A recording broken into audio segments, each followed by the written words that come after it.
Just to introduce what it's all about today, it's a video that we've been promising for a little while, and most of it's going to be filmed showing you in next door in our finishing room. We're going to show you how we finish our love spoons and any wooden items that we're making using shellac, sand and sealer.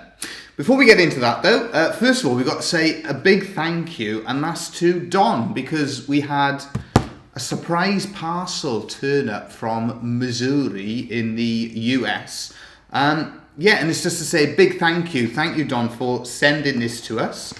We got a few cardboard ambulances. Now I know my boys, we're going to do a little project with them putting those together, so they will enjoy that. We got some cookies as well, and some different sweets and things like a few rubs then for putting on meat. So really grateful for that. That was really appreciated, especially at the moment, because with lockdown and everything like that, to be honest with you, this is probably been the highlight. So thank you very much for that, Don. It's really appreciated by us all.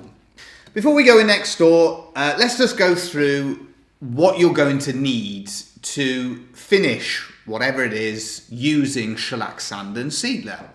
Now, one thing that I always explain before you get started, using shellac, sand and sealer, it's a good method for sealing decorative items. If you're finishing anything that is going to be used for foods, then you're going to have to find a different method, because shellac, sand and sealer isn't suitable for food consumption. So the first thing is to have a well ventilated area and a dust mask, because the shellac, when you're rubbing that down and when you're working with that, you've got chemicals and fumes and things like that. So you want a well ventilated area. You're going to need a brush and methylated spirits. Meths, they are the thinner for shellac, sand and sealer. So what we do, we paint the shellac on and then soak the brush in the methylated spirits between coats.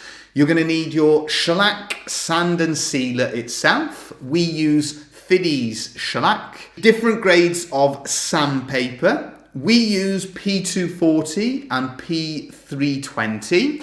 That does a good job for us. Of course, you've got higher grades up to P1000s. It all depends on how fine a finish that you want to get. In between coats then, you've got to leave whatever you're finishing for 20 minutes to half an hour. So what we do then, we'll move in next door and we will show you a love spoon. We'll show you two love spoons that we are finishing using shellac, sand and sealer.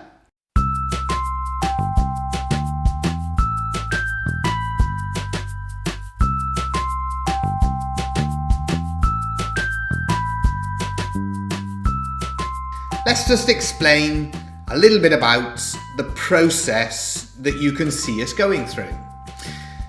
Now, before we start, you can see we've prepared the area with newspaper, because this can be a little bit of a messy process. So it's worth, whatever surface you're working on, to cover that with newspaper before you get started.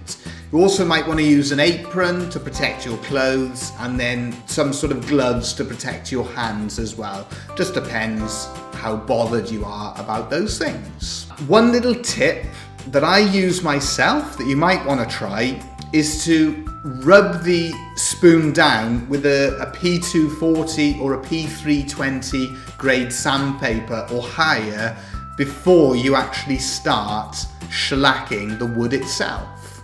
It's not a necessary thing, but it does give it a little bit more smoothness before you start the process. Dry your brush off, so you dry the mess that you've been soaking your brush in. You dry all of that off using a cloth. You then mix your shellac together and then apply that onto the wood itself. What you'll notice in the video is that we are always working with the grain. So as you would do with your carving, it's the same with the finishing. You apply it working with the grain itself.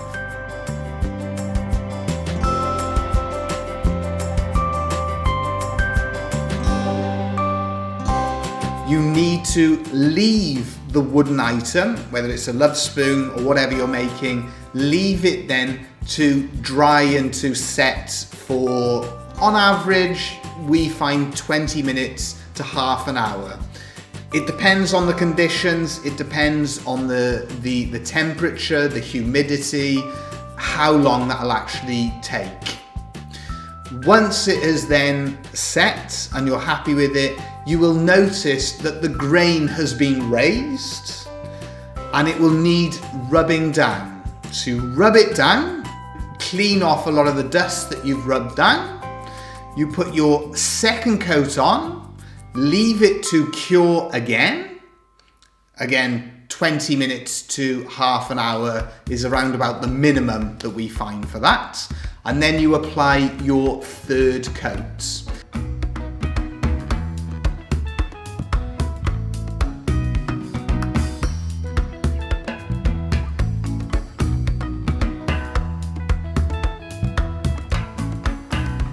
As we mentioned, don't rub it down too much. You just want to take off that roughness, because if you rub it down too much, you're going to take all of your shellac off the wooden item itself. And that is the simple process for shellacking a wooden item. You might be happy with your finish after 2 coats of shellac. You may feel that after 3 coats of shellac, you're still not happy with the finish, and you can then repeat the process. It also is dependent on the wood itself. Some woods require less and other woods require more. Another little tip then is afterwards, once you finish shellacking your wooden item, your Lovespoon or whatever it is, you might want to then oil it, something like a linseed oil or a teak oil. The item is sealed because you put your however many coats of shellac on it, but it's incredible how after oiling your item, it will bring out more character and more interest in the wood itself, and it will give it a nice final sort of sheen. So whilst you have shellacked the item, it doesn't mean that you're not able to oil it again. You can add that as an extra finish to your Lovespoon.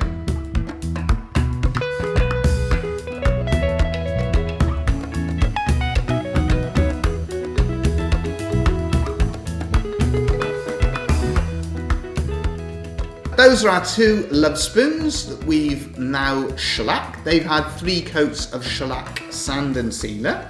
What I will do from here, I will just go over some of the personal details that are hand carved into the design itself, just where the shellac has filled those in slightly. So that's something that I'm gonna have a little look at.